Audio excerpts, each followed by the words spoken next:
Okay, so you're arguing that milk and milk products are perfectly fine for humans to consume, and done the right way, they can be safe and nutritious, and obviously they taste great. Do we need them? I mean, could we survive without milk and dairy? So suppose there were environmental reasons to think that producing dairy is really costly and there are all these externalities and the cows produce emissions and so forth. Would that be an argument to say, although we can profit from having dairy, we don't need it, and so maybe we should get rid of it? As I look at the sustainability situation and have looked at some of the data, first of all, we're working hard to reduce all these negative attributes. The piece, again, which cows, particularly dairy cows and sheep and cover, is that a third of our agricultural land is agricultural land, is grassland, and the grassland is not usable for farming.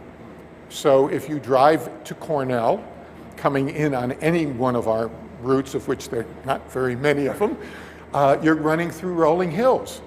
Do you really want plows tearing up that soil and on the hillside having erosion? You're converting sunlight to edible product. And milk and dairy products are much easier to move. The animals can live much longer. I would argue that for those who are the animal welfare extremists or animal activists, I would rather see cows on that land than beef cattle for a much shorter lifespan, and giving us meat and having to kill. Instead, we're getting milk and can keep these animals therefore beneficially alive using this land which would otherwise be useless to provide a total food supply. Again, from a human nutritional point of view, milk has a lot of good things that we need. Can we get it otherwise? Certainly. Note that most vegetarians still include milk.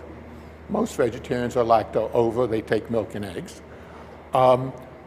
And a vegan diet, you have to, in fact, work very hard to get all your nutrients properly. A vegan diet is not a natural human diet. You can be successful, and I do work with folks who are vegan, and they're healthy, but they have to work at it, much more than people who are lacto-ovo vegetarian.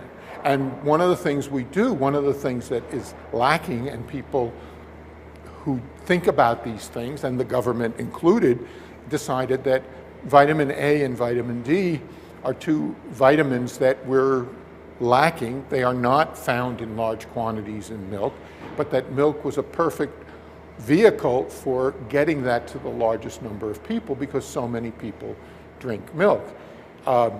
One of the questions I have, and have not seen an answer for, it's a question, is should we be encouraging all these alternate milks, the soy milks and the almond milks and all of these, to also be vitamin A and vitamin D fortified? Now, I don't know technically whether that will work, but it certainly works in milk and has been a wonderful way to kind of at least bring up the bottom in terms of having vitamin A and vitamin D in sufficient quantities, particularly for children in the growing age where it's very important.